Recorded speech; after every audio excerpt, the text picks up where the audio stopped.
Assalamualaikum warahmatullahi wabarakatuh. Selamat datang kembali di 4033 Forensik Digital. Kali ini masih dalam pembahasan forensik proses, namun saya akan menambahkan materi yang menurut saya cukup menarik gitu ya. Yaitu bagaimana kita membuat sebuah notes ketika kita melakukan forensik proses. Nah, kenapa kita harus membuat notes? Tentu saja karena ingatan kita pasti tidak akan sebaik catatan gitu ya. Kalau kita mencatat pasti akan lebih mudah diingat gitu ketika nanti akan melakukan proses examination terhadap barang bukti yang ada. Nah, bagaimana cara melakukan penulisan yang baik terhadap proses tersebut akan kita pelajari kali ini. Selamat belajar. William Montgomery mengatakan bahwa if you don't write it down, it didn't happen. Artinya apa? Artinya memang kita tuh harus melakukan pencatatan dari setiap langkah yang kita lakukan. Baik itu ketika kita baru masuk ke dalam tempat kejadian perkara, kita melihat evidence-nya seperti apa dan lain sebagainya. Untuk apa ya? Untuk mengingat-ingat gitu. Ketika kita nanti akan membuat sebuah evaluasi, membuat suatu analisis terhadap sebuah evidence, kita tuh tahu posisinya seperti apa, keadaannya seperti apa, dan lain sebagainya. Dan kalau kita itu hanya mengingat, siapa tahu akan lupa dan nanti akan berakibat bias terhadap suatu analisa tersebut. Nah, makanya ketika teman-teman melakukan investigasi, sebaiknya catat. Nah, apa saja yang akan dicatat? Yang pertama adalah suspect details ya. Jadi teman-teman harus tahu siapa kira-kira yang dalam tanda kutip dijadikan tersangka nih. Nah, teman-teman harus mencari detailnya, entah itu nama lah, kemudian eh, mungkin bisa nomor KTP-nya dan lain sebagainya. Selanjutnya adalah victim details, itu juga harus kita lihat. Jadi misalnya victimnya atau korbannya adalah suatu perusahaan, ya berarti kita harus tahu perusahaannya seperti apa. Kita harus mencoba untuk melihat keadaannya seperti apa gitu ya. Misalnya yang diserang adalah komputer ya, kita harus lihat juga nanti yang pemilik komputernya siapa, adminnya siapa dan lain sebagainya. Itu harus kita ketahui, yaitu di victim details. Kemudian kita harus lihat juga yang namanya digital evidence, location digital evidence. Jadi kita harus tahu tempatnya di mana. Misalnya ada sebuah komputer tadi kena serangan, maka letak dari komputernya harus di mana. Kemudian keadaannya seperti apa? Apakah dia apa namanya ditaruh secara hidup atau mati? Kemudian apakah dia ini ditaruh di tempat yang misalnya kalau orang bekerja ya di mejanya di tempat meja kerja gitu ya, atau misalnya di tempat seperti apa? Nah itu harus dituliskan di dalam sebuah notes. Selanjutnya kita harus melihat juga yang namanya specific of digital evidence. Maksudnya apa? Maksudnya kita harus melihat misalnya, oh ada laptop nih, nah laptop itu menjadi sebuah evidence. Maka kita harus tahu apakah apa namanya, apakah dia ini mereknya apa gitu ya, misalnya entah itu merek A, merek B, merek C. Nah, tuliskan juga modelnya gitu. Jadi ini akan menjadi pencatatan yang baik. Plus kita harus melihat juga yang namanya damage yang sudah ada.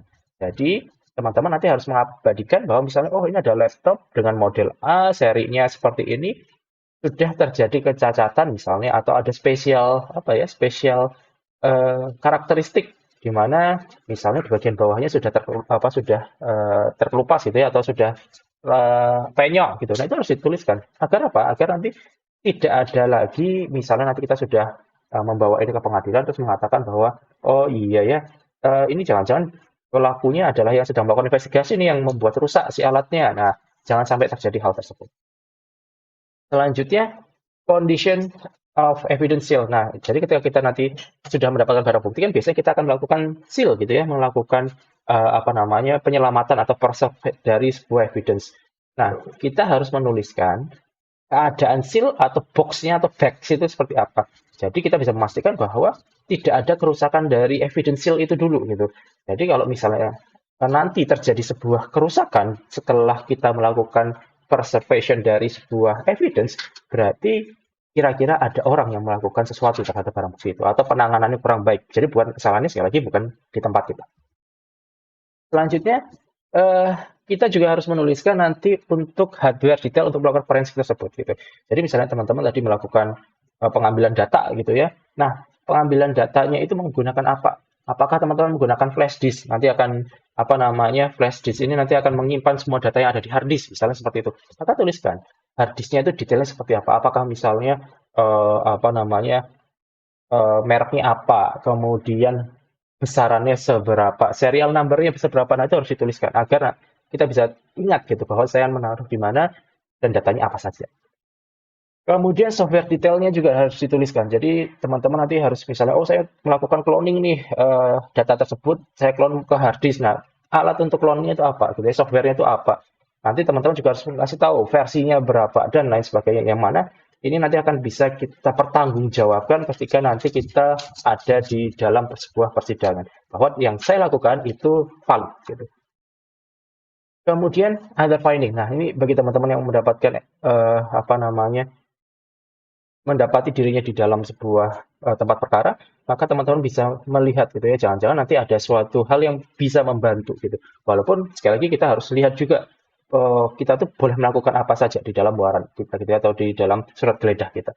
Jadi kalau bisa kita mengumpulkan beberapa informasi akan menjadi lebih baik gitu, walaupun tadi ada aturannya. Nah, kemudian ketika kita sudah melakukan apa namanya, sudah melakukan investigasi awal, terus kita akan melakukan examination. Kita juga harus membuat sebuah catatan atau notes gitu. Catatannya apa saja? Catatan yang harus dilakukan adalah kapan kita melakukan apa namanya, melakukan sebuah eh, nah, catatannya adalah bagaimana kapan catatannya adalah kapan kita melakukan sebuah tindakan gitu ya. Itu yang pertama kali harus kita tuliskan. Kemudian apa investigasi awal, terus kita akan melakukan examination. Kita juga harus membuat sebuah catatan atau notes gitu. Catatannya apa saja? Catatan yang harus dilakukan adalah kapan kita melakukan sebuah tindakan gitu ya. Itu yang pertama kali harus kita tuliskan. Kemudian apa yang kita lakukan. Jadi itu kita tuliskan bahwa misalnya ada hard disk nih, hard disknya sudah kita copy atau kita sudah clone, maaf bukan di copy ya, di clone. Kemudian dari clone ini saya akan mencoba untuk melihat apakah data ini rusak atau tidak. Nah, itu harus kita tuliskan gitu ya. Kita definisikan apa yang kita lakukan. Kemudian harus ada alasannya. Kenapa Anda melakukan itu? Terus juga bisa asal-asalan gitu ya. Jadi misalnya, oh ya karena saya ingin lihat apakah data ini apa namanya ada partisi yang rusak atau tidak atau ada partisi yang disembunyikan atau tidak. Nah, itu bisa dituliskan seperti itu. Kemudian ini tidak harus, tapi cukup disarankan adalah how you did that gitu. Bagaimana kamu melakukannya? Jadi ketika kita nanti sudah melakukan eh, oh saya mau melakukan forensik dengan metode ini gitu ya. Nah, seringkali bagi orang-orang yang sudah profesional kita tidak perlu menuliskan how-nya gitu karena sudah tahu bahwa oh saya mau melakukan pembukaan terhadap suatu sistem ya caranya begini. Namun bagi orang-orang yang masih pemula atau yang mungkin apa namanya teknik yang dia miliki cukup banyak bahkan gitu ya. eh, Kadang-kadang kita perlu pencatatan, oh saya mau melakukannya seperti ini gitu, agar nanti teringat. Karena nanti ketika kita melakukan presentasi di dalam bukan presentasi ya, kita melakukan apa ya, testify di dalam sebuah persidangan, maka seringkali akan disuruh untuk mengulangi gitu ya, melakukan hal tersebut dan itu akan lebih baik ketika teman-teman sudah menuliskan di dalam sebuah catatan. Dan yang terakhir buat UC. Jadi setelah kita melakukan hal tersebut, apa yang terjadi pada barang bukti tersebut? Apakah terjadi perubahan atau kalau ada suatu hal yang menarik itu harus dituliskan gitu. Atau misalnya tidak terjadi apa-apa ya kita harus tuliskan bahwa tidak terjadi apa-apa gitu atau oh ternyata ini bukan barang bukti atau apa lah gitu ya. Jadi semua yang kita lihat sebaiknya akan ditulis. Jadi ketika nanti kita membuat suatu laporan itu akan menjadi suatu hal yang cukup baik gitu. Nah, tadi merupakan sebuah informasi yang bisa saya berikan bagi teman-teman dalam melakukan pencatatan dari proses investigasi yang sedang berlangsung. Eh, Data-data ini saya ambil dari bukunya William Mortimer, jadi saya rasa bagi teman-teman eh, bisa nih mengatakan bahwa oh, ini sudah valid karena beliau merupakan orang yang cukup berpengalaman dalam melakukan forensik.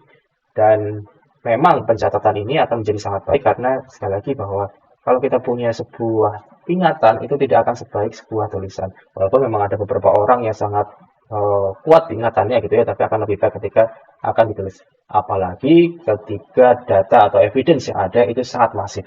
Sehingga bagi teman-teman saya harapkan untuk menuliskan notes-notes ini gitu. Jadi nanti ketika membuat report itu tidak akan pusing dan ketika nanti melakukan testify gitu ya, atau memberikan penjelasan kepada sebuah forum penjurian gitu ya atau apa namanya berada di depan hakim gitu bisa dikatakan teman-teman mengerti apa yang teman-teman lakukan atau bahkan ingat apa yang teman-teman lakukan.